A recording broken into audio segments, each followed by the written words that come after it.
Tous les jours, je vous vois passer comme chaque semaine dans nos familiarités, dans vos familiarités. Vous venez ici, mère, père, toute une semaine, vous êtes dans des œuvres, dans des travaux. Et le seul moyen de vous distraire, c'est de venir ces jours que vous appelez dimanche, où vous rentrez père, mère. Mais je pense qu'on vous apprend quand même de vous adapter dans la terre dans laquelle vous êtes. Parce que toutes ces richesses, toute cette économie, toutes ces inventions, toutes ces choses dans lesquelles vous êtes, ces environnements, ces airs, ils sont au-dessus de vous. Et là où vous allez, je crois et je souhaite que vous recevez des bases, des stratégies pour pouvoir faire face à toutes ces airs, à tous ces niveaux.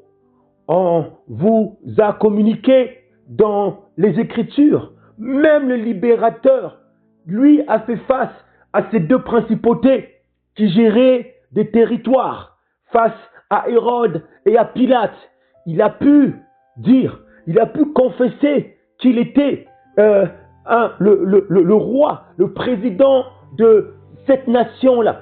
Et il a pu démontrer avec exactitude son savoir, sa science. C'est pour cela que justement ces rois avaient une crainte. Ils se disaient, mais y a-t-il un roi qui apparemment qui fait des grandes œuvres, un grand scientifique? Et c'est cette raison qu'ils ont voulu voir en fait ce savoir. Et aujourd'hui, mes amis, mes frères, oui, ces jours, nous venons parce qu'il est vrai, c'est le moyen où on peut se défouler. Parce que nos 6 jours, nos 5 jours pour certains, 6 jours pour certains, nous sommes là, nous faisons des œuvres. Et certains d'entre nous, malgré nous, nous faisons des œuvres parce qu'il faut le faire, parce qu'il faut se maintenir, parce qu'il faut payer nos loyers, et parce qu'il faut après, par la suite pour certains, emmener nos enfants vers une scolarisation. Ne vous voyez pas que c'est lourd pour nous. Ô mère, quand vous envoyez vos enfants dans la scolarisation, ne ressentez pas au fond de vous-même un attristement de confier vos enfants vers des tutelles, vers d'autres mères qui sont censées enseigner à leurs enfants. Et vous, je vous vois malgré vous partir, parce qu'il faut le faire, parce qu'il faut maintenir le loyer du mois. Et si vous ne travaillez pas, eh ben, le complément que vous avez à donner au niveau de votre mari qui lui aussi se bat pour maintenir. Certains sont dans des boîtes, des HLM, qui ont leur aide. Ces aides sont là pour vous contrôler, pour vous maintenir et pour limiter vos facultés de génie, de savoir, de sagesse. Alors, on vous dit simplement, c'est ce jour. Ce jour qu'on a mis le 7e, ce jour du dimanche, où certains, ils se voient dans les soirées, la semaine. Mes frères, famille, sœurs, ne vous voyez pas que nous vivons dans ce qui était déjà. Que recevez-vous dans ces salles? Je pense que mon frère qui est à l'intérieur vous communique ses stratégies pour comment opérer dans la terre dans laquelle vous êtes. Connaissez-vous les maires? Connaissez-vous les autorités? Connaissez-vous les airs qui gèrent au-dessus des villes où vous êtes? Certains, vous venez de loin. 1 heure, 2 heures de trajet pour venir ici. Mais pourquoi vous ne le faites pas chez vous? Vous êtes dans la terre où vous êtes. Et essayez de trouver des stratégies pour pouvoir vous gérer et vous maintenir au moins. Des stratégies pour vous maintenir dans les besoins primaires, besoins secondaires. Et trouver des moyens pour opérer à travers vos facultés, vos intelligences, vos sagesses. Faire des œuvres pour grandir, être indépendant et pour pouvoir après s'occuper des enfants et non pas les vouer dans la facilité. Et après quand ils viennent, vous les voyez qui sont trop mouvementés, dans des cultes, dans des environnements. Ne vous plaignez pas. Je comprends. Je comprends, pendant des siècles et des siècles, ça devient comme des coutumes. Certains d'entre vous, dans votre cœur, vous ressentez ce besoin de vous émanciper, ce besoin enfin de goûter à cette vie dans vos œuvres. Quand vous le faites, vous aimez. Alors, pourquoi ce jour? Profitez-en ces jours. De quoi parlez-vous? Peut-être que vous parlez de, oui, le Sauveur, il nous aime, il prend soin de nous, il nous pardonne. Oui, mais est-ce qu'il vous libère complètement? Parce que son véritable rôle, c'est de nous libérer, mes frères. Nous sommes dans une société, regardez la réalité. Où vous êtes, où sommes-nous? Sommes-nous véritablement ici, corps, âme, esprit? Puisque vous venez quand même d'un endroit, vous venez d'un lieu, vous avez des parents, des pères et des mères. Ces pères et des mères avaient aussi des pères et des mères. Et vous avez les gènes de vos mouvements, de vos sangs. Et c'est là où je vous vois de temps en temps, je nous vois de temps en temps refaire ce même cycle. Analysez un peu l'histoire. Analysez un peu l'histoire. Peut-être que certains vous vous maintenez, vous vous débrouillez et vous donnez aussi ce que vous pouvez donner, vos sommes, vos 10%. Ok, très bien. Si cela contribue au bien de la ville, du peuple dans lequel vous êtes, pourquoi pas? Mais quand vous réfléchissez, ces 10% vont une partie pour au niveau des taxes de la salle. Alors, pourquoi cette somme, vous ne devez pas vous le mettre au moins, vous en épargner pour pouvoir le maintenir, pour donner à des besoins primaires réels, aux pauvres, aux orphelins, à ceux qui ont besoin dans notre société. Je suis sûr et certain, pendant des mois et des années, vous êtes là, vous donnez vos dîmes, cette partie que vous donnez, il y a une partie qui part pour le loyer. Si vous réfléchissez bien, la partie que vous donnez, vous pouvez le maintenir de côté pour vous et investir pour faire des projets, ou alors investir pour vos voisins où vous êtes qui manquent des moyens et pour vous le communiquer, vos plus proches. Et par la suite, après, entre vous, vous élargissez pour pouvoir mettre vos idées ensemble, pour pouvoir mettre ensemble vos stratégies, et pourquoi pas en partenariat, et monter des idées dans la ville, des besoins, des bontés. Parce que oui, vous avez ces savoirs en vous, vous avez ce génie en vous. Alors maintenant, si vous venez ce jour, je pense que vous allez apprendre ces stratégies. Parce que regardons-nous dans la réalité. Cette réalité, elle nous fait découvrir les mêmes choses. Amen. Mais dans cette réalité, il y a cette essence qu'on ne libère pas. Et c'est là où je viens vous libérer cette essence, qui est cette vérité cachée dans cette réalité. Cette essence qui va booster le génie qui est en vous. Cette essence qui va élever le savoir qui est en vous.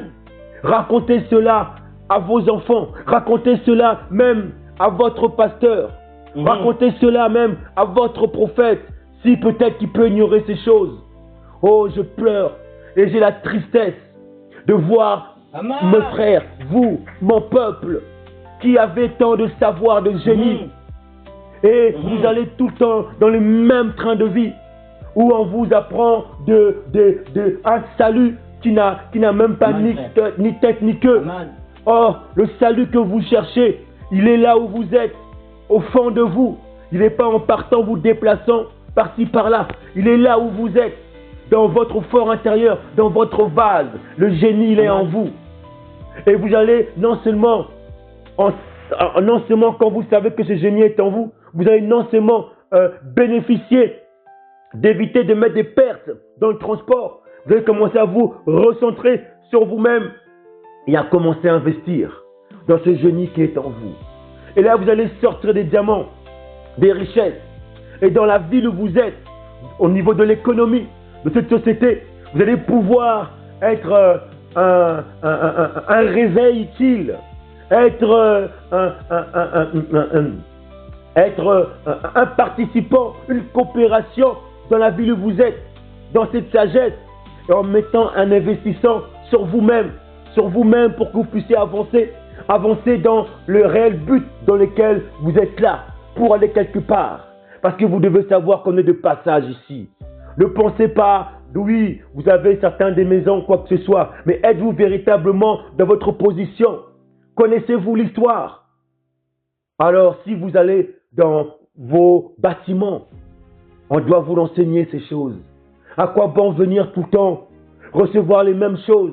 Oui, on prend les Écritures, mais quand vous prenez les Écritures, sur quelle conduite, sur quelle base vous le prenez? Dedans, il y a de l'économie, dedans, il y a une société, il y a une vie, il y a des familles, il y a, comme on appelle, famille, église, il y a une nation. Vous êtes dans des nations.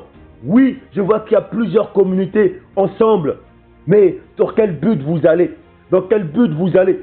Dans ces communautés, vous qui êtes par exemple de la même communauté dans laquelle je suis, nous avons un but. Nous sommes de passage ici.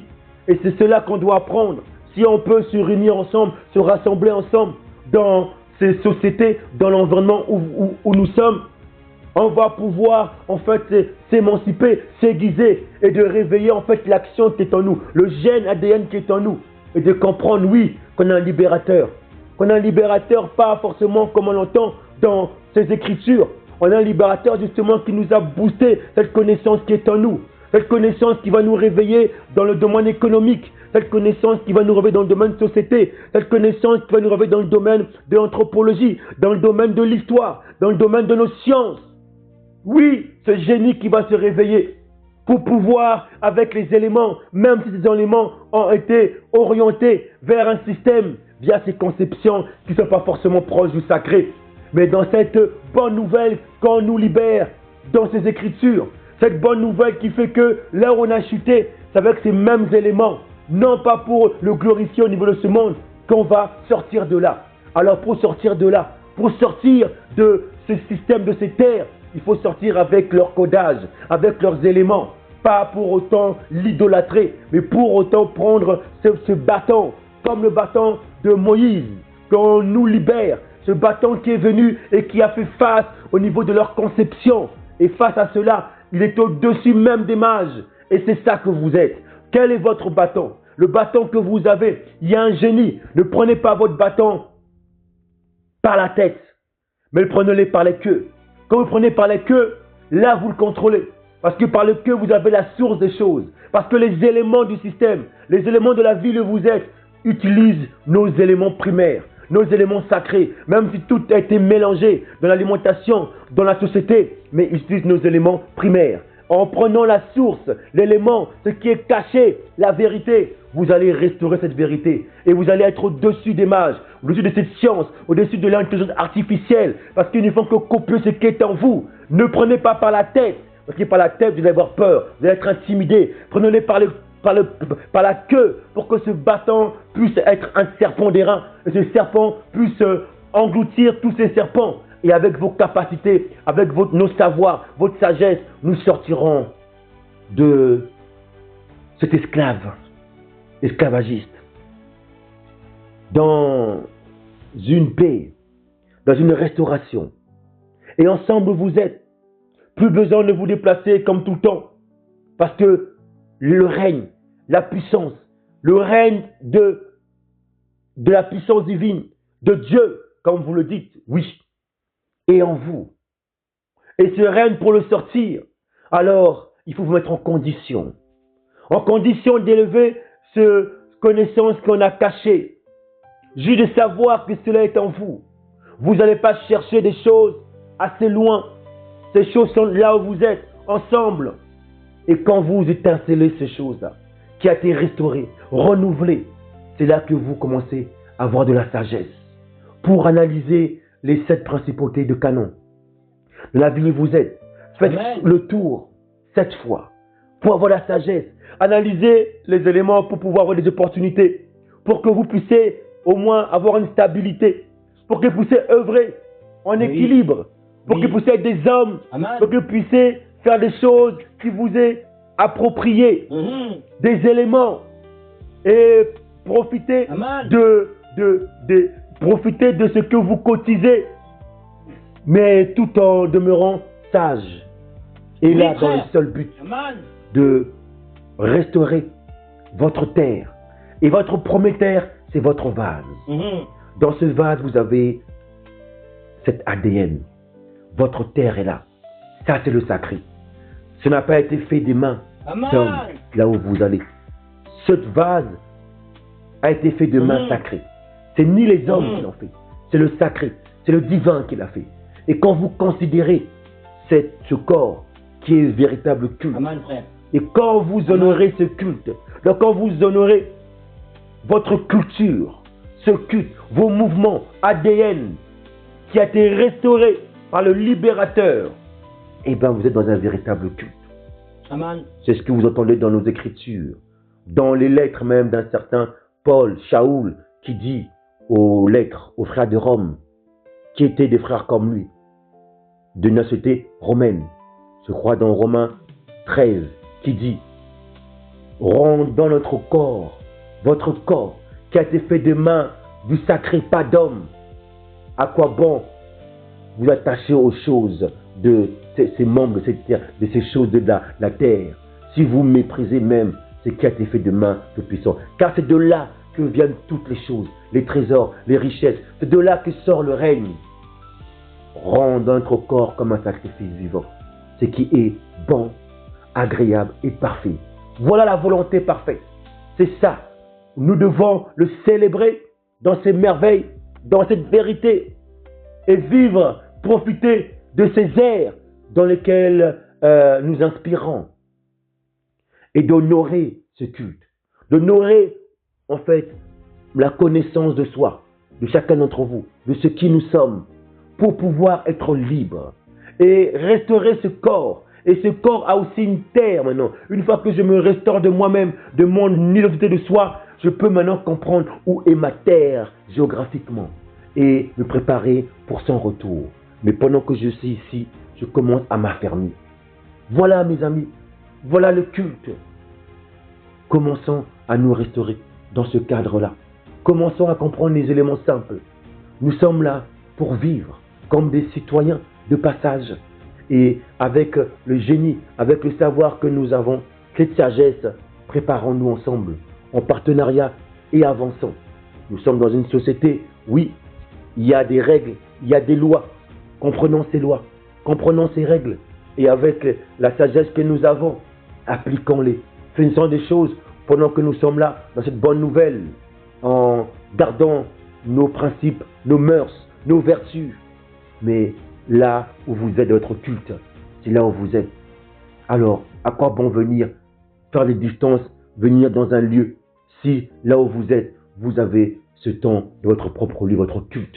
Ça, c'est le véritable lieu. Et quand vous faites ça, vous gagnez non seulement en transport, en force, oui, puisque vous êtes de repos. Et si c'est le seul jour où vous avez la possibilité de vous voir, et bien là, vous gagnez. Et les gens qui sont les plus proches pour vous, vous serez plus centrés dans la ville où vous êtes. Et il y aura plus d'impact, plus de vérité. Mais c'est quand vous déplacez 1 heure, 2 heures dans une autre région qui n'est pas la vôtre, vous n'êtes pas pur. Restez dans votre région. Commencez à analyser la région. Commencez à analyser les stratégies. C'est là où vous êtes. Ce n'est pas ailleurs.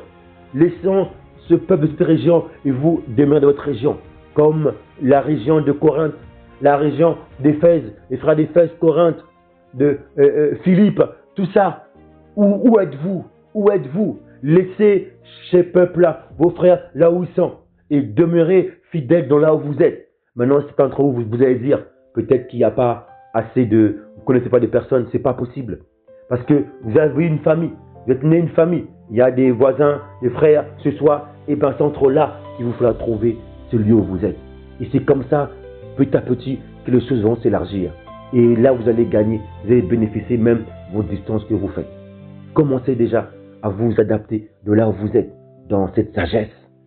Voilà mes amis, voilà mes frères. Il est temps pour nous de reconsidérer qui nous sommes. Qui nous sommes depuis son origine. Et de commencer à considérer le véritable culte qui est notre corps comme un sacrifice vivant. Ce qui est bon, agréable et parfait. Demeurant un citoyen véridique, céleste, de vie, et commençons à nous aiguiser dans cette science, dans cette vie, là où nous sommes. Shalom à vous. Shalom.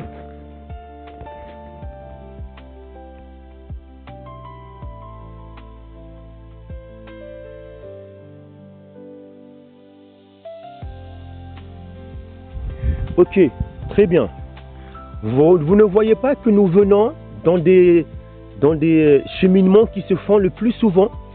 Nos 6 jours, nos 5 jours pour certains, et ce jour-ci, nous venons dans des habitudes qui deviennent des familiarités. Et ces familiarités sont en fait dirigées par des directions. Avez-vous pris le temps de considérer l'histoire? Pourquoi êtes-vous là? Pourquoi sommes-nous là? La question, elle est là. Oui, effectivement, l'homme a toujours cette pensée du divin, cette pensée de s'équilibrer, cette pensée du bonheur. Maintenant, je vois qu'il y a plusieurs communautés qui sont là. Ça veut dire, s'il y a plusieurs communautés, ça veut dire qu'il y a une unité, un rassemblement. Mais j'espère que ce rassemblement ne va pas se poser la question sur le communautarisme. Puisque si je vois qu'il y a plusieurs communautés, ça veut dire qu'il y a une assimilation quelque part. Assimilation à quoi?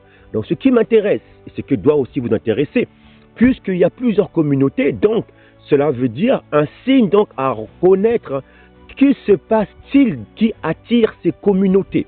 Là, je peux admirer par exemple qu'il y a telle communauté qui est là, communauté, et aussi une communauté aussi de la terre dans laquelle nous sommes ici. Alors, dites-moi maintenant, je viens aussi d'une communauté, et aujourd'hui je viens vers moi-même et vers vous pour nous poser cette question. Qu'est-ce qui nous attire à ce qu'on puisse se rassembler? C'est d'apparence, c'est beau, c'est génial. Mais est-ce que cela peut enfreindre votre communauté? Parce qu'une communauté a des diversités. Est-ce que le fait de vous assimiler sur un point commun, un esprit, une seule âme, un seul corps, vers là où vous allez, cela ne va pas enfreindre votre communauté, vos diversités?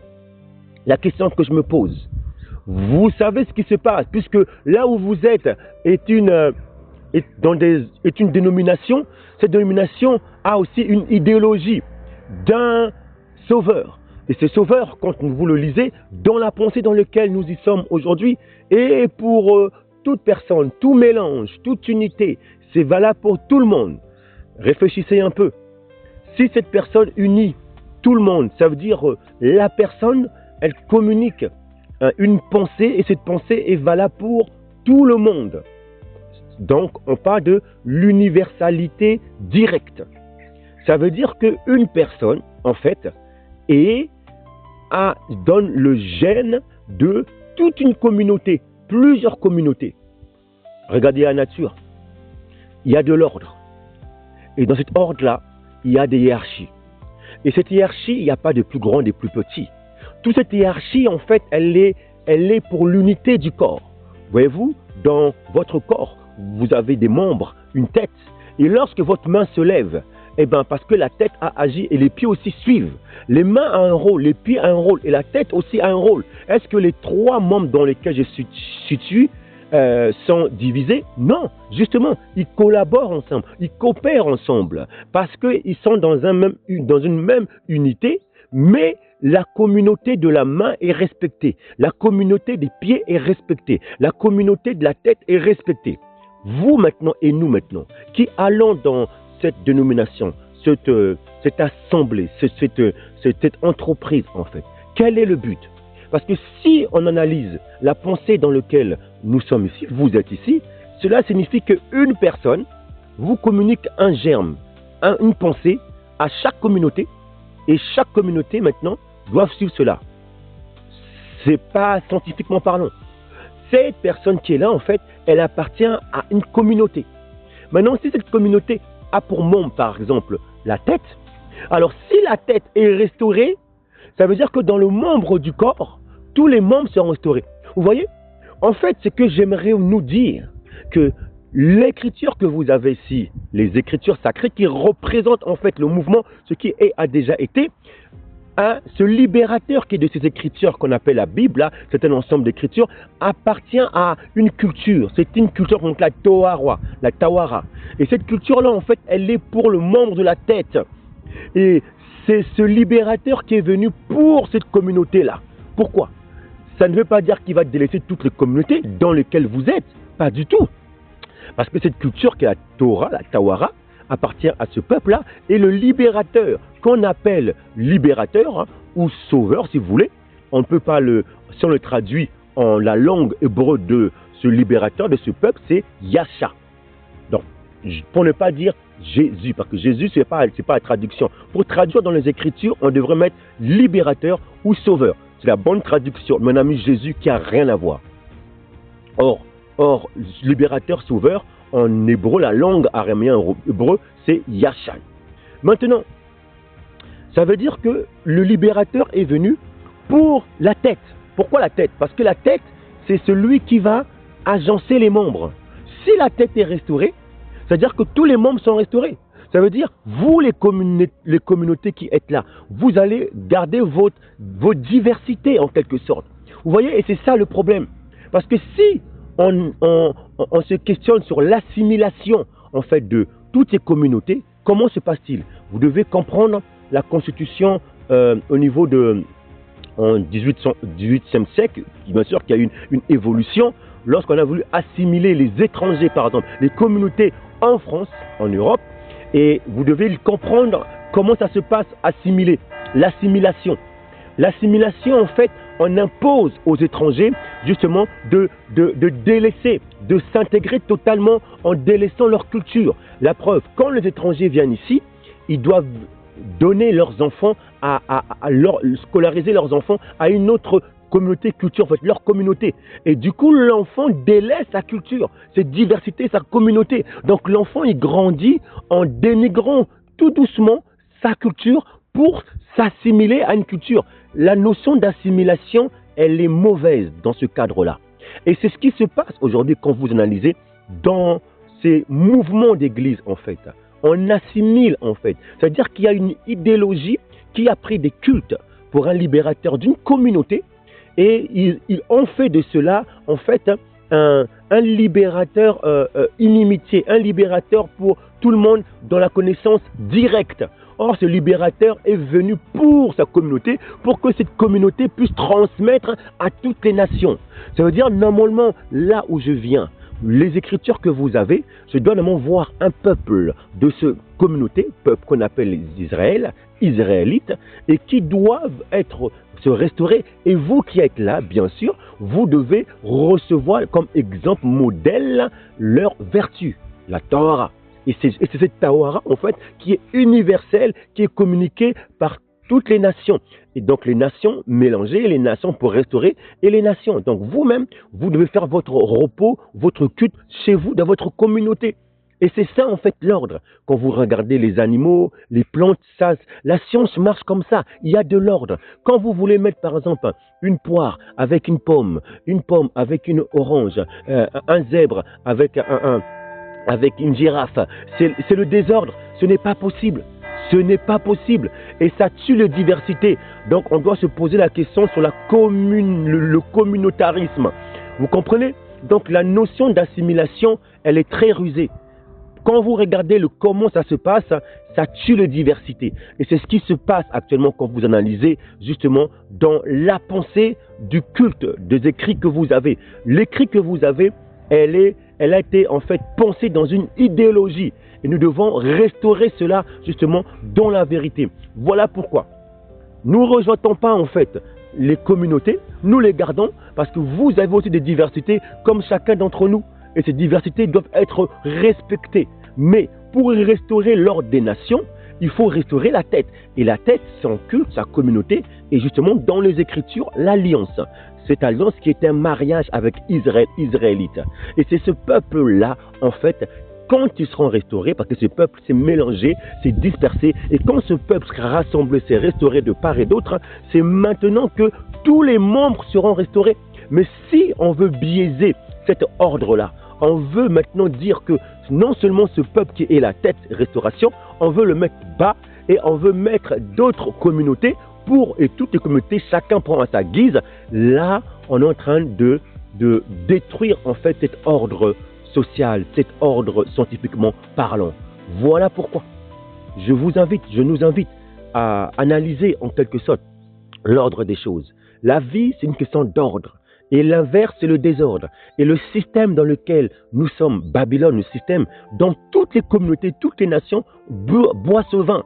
Et aujourd'hui, nous devons vomir ce vin, jeter ce vin, et que chacun d'entre nous, nous retrouvons d'où nous étions et qui nous sommes. Voilà pourquoi même le prophète Jérémie a dit que chacun va sortir de Babylone, sortir de ce mélange et aller dans sa terre. Et la terre, c'est votre culte, c'est votre corps. C'est-à-dire que là où vous êtes, votre culte sacré, vos mains, vos corps, votre corps là a été fait par le divin. Ce n'est pas par des mains d'hommes, ce n'est pas par des bâtiments, ce n'est pas par des mains d'hommes, mais c'est fait par les mains de la science. Donc votre corps, restaurez qui vous êtes. Donc, quand vous allez savoir qui vous êtes, dans quelle communauté, et c'est là maintenant que vos communautés, vous allez vous aiguiser, vous rassembler, mais recherchez la communauté de tête qui est Israël, israélite, en prenant des exemples et en marchant dans ses vertus. Et vous de même, vous devez faire de même. Et c'est là où on parle de l'ordre des nations. Dans la vie, il y a l'ordre et le désordre. Il ne s'agit pas du paradis et de l'enfer, comme on dit. En fait, c'est l'ordre ou le désordre. Et vivons le respect des diversités, vivons les vibrations, les ondes, les rangs, et respectons-nous. Et c'est de là qu'on se met et on se mettra à l'harmonie de cette science.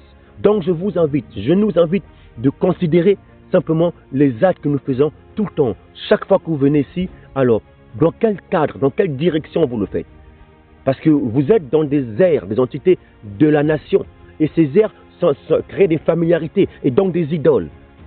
Vous voyez, les prophètes même disaient que ne copiez pas les accoutumances des nations, les idoles des nations. Car les idoles des nations sont des dieux, que eux appellent des esprits dans le service de cette terre-là. Donc des démons. Donc considérez maintenant qui vous êtes, qui nous sommes, et là maintenant nous pourrons mieux comprendre soi-même et comprendre l'autre et demeurer dans l'ordre de la vie. Shalom. Oui, nous allons donc parler de, si vous voulez, on parlera de ça, parce que vous me demandez, effectivement, il y a plusieurs communautés, et c'est ça la beauté en fait, qu'on puisse se rassembler. Alors j'aimerais vous dire, je suis en accord avec vous, c'est très bien, c'est une très bonne pensée. Maintenant, j'aimerais vous dire une chose. Quand vous analysez l'histoire, maintenant, l'assimilation telle qu'on le voit dans ce contexte-là, dans ce système Babylone, voyez-vous, l'assimilation telle qu'on la définit, il faut qu'on ouvre le débat. Parce qu'il faut bien comprendre c'est quoi l'assimilation, tel qu'on le conçoit aujourd'hui. On peut s'assimiler, mais il faut respecter la loi justement de la science. Et cette loi de la science, elle est justement inculquée, elle est mise en place au niveau de le culte des Écritures, la Torah, par rapport à la loi des étrangers. Oui, par rapport à la loi de l'étranger. Il y a des lois qu'il faut respecter de vertu. Ça veut dire que l'étranger, quand il passe pour recevoir certaines choses, il y a une loi. Cette loi, il faut la respecter pour garder les diversités. Donc maintenant, quand on comprend l'assimilation dans ce contexte dans lequel nous voyons, et même l'histoire le prouve, à travers, vous voyez, quand les étrangers sont venus en Europe, en France, comment est-ce qu'ils ont été acceptés? Et ils sont venus pas d'eux-mêmes, ils sont venus par rapport à un impérialisme qui s'est créé chez eux. Ça, je tiens de le rappeler. Ils sont venus parce que là-bas, justement, il y a eu des guerres que eux-mêmes ont créées. Et donc, par rapport à cette situation, ce contexte-là, et les étrangers sont venus. Mais quand ils sont venus, il y a eu des principes. Maintenant, on va appeler ça assimilation. Et quand vous étudiez l'histoire, dans la Constitution, même en France, en Europe, vous allez voir, il y a des textes qui sont clairs. Pour assimiler, en fait, il faut absolument que l'étranger, en gros, ce qu'on ne dit pas, il faut qu'il se désintègre complètement de ses mœurs, de sa culture. Et ça, vous le voyez par rapport même à la scolarisation. Les enfants, dès qu'ils naissent, on les contrôle, assistanat, des choses comme ça, pour justement, dès que l'enfant sort, il rentre dans un mouvement. Il faut que l'enfant soit totalement intégré, francisé, complètement total. Et par la suite, il va falloir après, qu'il s'assimile, en gros, et en fait, on pourrait dire le terme, qui devient comme eux. Donc, voir le mélange, toutes ces choses-là. Ouais, et ça, c'est l'assimilation pas telle qu'on le voit dans la science. Donc l'assimilation telle qu'on le voit aujourd'hui, elle tue justement le communautarisme, donc les diversités. Or, normalement, si on prend l'assimilation dans les sens des vertus, tu vois, cette assimilation, justement, elle doit justement ramener l'ordre, l'unité. Et elle doit justement établir les diversités. Et cette assimilation, si on le prend dans cette essence, dans ce fondement-là, c'est là où justement c'est intéressant. C'est là justement quand on lit les Écritures dans ce peuple de tête, dans l'Alliance, on peut mieux comprendre maintenant quand il y a les lois de l'étranger. Et c'est là maintenant que ce peuple, les Israélites, ont enfreint ces lois. C'est pour cette raison qu'aujourd'hui ce peuple a chuté, est tombé, parce qu'on a enfreint les lois justement des richesses, de respecter les richesses. Quand un étranger venait nous rencontrer, visite au tabernacle, il y avait des lois. On ne pouvait pas rejeter l'étranger. On le prenait parce que nous-mêmes, on était étrangers dans un pays. Mais ça, c'était prophétique, mais ça, c'est pas encore le sujet. Donc, l'assimilation telle qu'on le voit aujourd'hui a pour rôle justement de amener le mélange, l'inimitié, donc la méchanceté, les guerres et de tuer les diversités. La preuve, on voit les résultats. C'est ça qui a créé justement les guerres. Le mélange, le métis et toutes sortes de choses abominables. Et donc, ça tue les communautés. Et cette pensée en fait d'assimilation dans le contexte comme on le voit aujourd'hui, c'est la pensée de Babylone, du système. À l'époque, même dans le temps de Nimrod, c'est-à-dire toutes les nations doivent se rétablir en un seul. Et ça, c'est là que le Tout-Puissant, la science, a dit non. Et là, il a complètement mis en aparté chaque communauté, chaque diversité. Et vous savez comment? Par l'expression de la langue. C'est là, à ce moment-là, que la naissance de langues qui exprime les diversités de chaque communauté. Et c'est là que le Tout-Puissant, en fait, la science, qu'on appelle Dieu, a dit simplement que là, maintenant, la langue est un signe de respecter les diversités. C'était le système Babylone. Et vous devez savoir que là, nous sommes tous, communauté que nous sommes ici, nous avons tous bu le venin de Babylone. Et là, nous devons en sortir. C'est-à-dire sortir pour que vous puissiez garder, pour que nous puissions garder notre diversité, nos richesses, nos communautés. Si vous vous dites que, ok, moi je vais me mélanger, je vais métisser, ok, c'est un choix, mais la science va te reprendre tel que ce qui va se passer par rapport aux guerres, par rapport à l'instabilité. C'est pas méchant, puisque le métis lui-même, il est accepté par rapport à sa nation, l'identité du père, mais le métisseur lui-même, s'il est conscient de ça, donc il est conscient des conséquences qui va se créer, justement. Vous voyez, le métis, il est accepté parce que chacun ne portera pas les mouvements de nos pères. Vous comprenez? Maintenant, si les pères sont conscients de cette science de vie, que en fait, ça amène en fait ça tue en fait les diversités, et comme ça tue les diversités, comme ça tue les communautés, comme ça tue les nations qu'il y a à créer, donc comme ça tue la création de l'ordre d'Alayam, donc on méprise ses richesses, donc ce qui se passe, c'est la méchanceté, c'est le désordre, et c'est ce qui se passe en fait dans l'idéologie des mouvements tels qu'on le voit aujourd'hui, qui acceptent en fait cette assimilation telle que le système Babylone de Nimrod, une unité, peace and love. Donc vous comprenez maintenant pourquoi la notion de la science, elle est claire et nette. Dans cette science, quand on la respecte, quand on la vit, il n'y a pas une question de doctrine. La doctrine, la naissance de la doctrine, elle vient pour des enfants, pour des personnes qui veulent prendre le contrôle. Mais quand on vit cette science, eh ben, nous la voyons dans la nature. Vous voyez les animaux, il y a du respect. Les animaux sont dans leur groupe, communauté. On reste des richesses. C'est les hommes qui ont entraîné l'hybridation. Comme on voit les pitbulls, comme on les voit le pamplemousse, comme dans certains, voilà, vous pouvez les voir dans la nature. Et ça, c'est les hommes. Parce que nous-mêmes, par rapport à notre propre transgression, sujet de louange, on a entraîné la nature, les animaux, dans ce désordre. Donc, en fait, nous revenons donc à l'assimilation, qui est en fait une ruse, une manipulation qui amène le mélange, amène de tuer justement les diversités, les communautés. Et c'est là où on se pose la question par rapport au communautarisme. Que va-t-il devenir? D'ailleurs, vous suivez l'actualité. Je crois que vous connaissez cette histoire-là. actuellement Karine Le Marchand, qui métisse, qui est actuellement animatrice très pertinente dans sa manière de faire.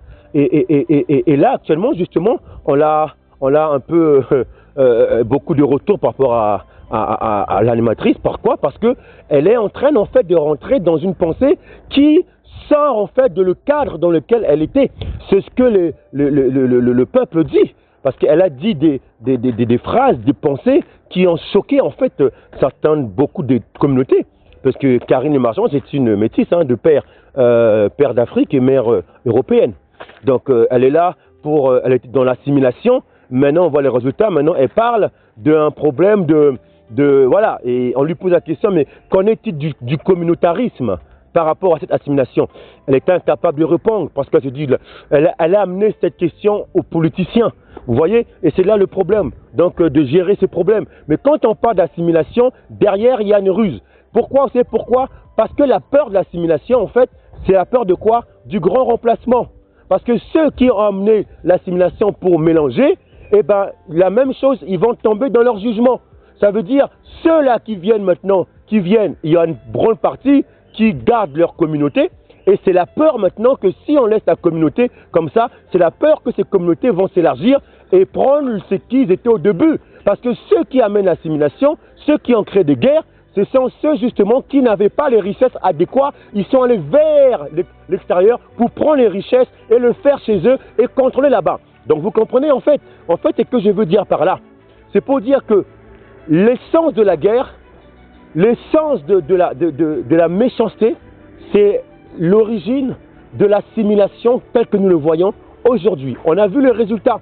Ça crée des guerres, la méchanceté, ça tue les diversités. Et quand on tue la diversité, eh ben c'est le désordre. Ah donc, maintenant, réfléchissons bien maintenant. C'est-à-dire que, gardons les diversités, alors, ça veut dire quoi? Le métis lui-même, il est accepté dans sa nation au niveau de l'identité du père. Oui, il a un rôle. Et vous, maintenant, quel producteur, gardez vos richesses telles que vous êtes.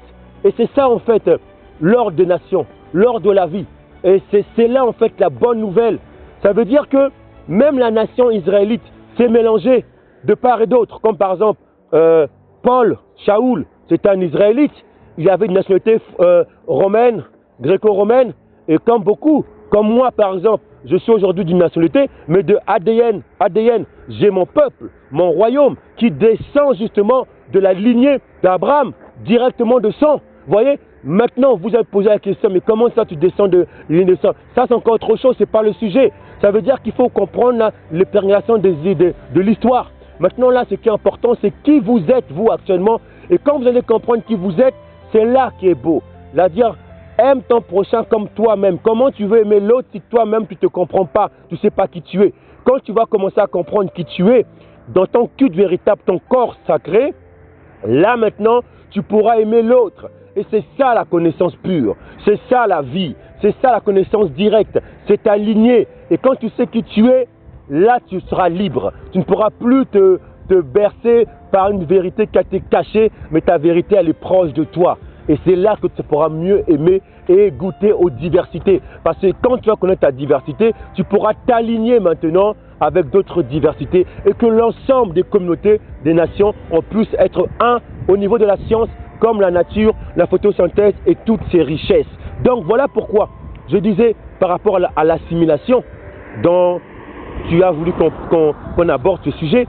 Donc oui, l'assimilation telle qu'on le présente aujourd'hui amène le mélange, donc tue la diversité et amène le désordre.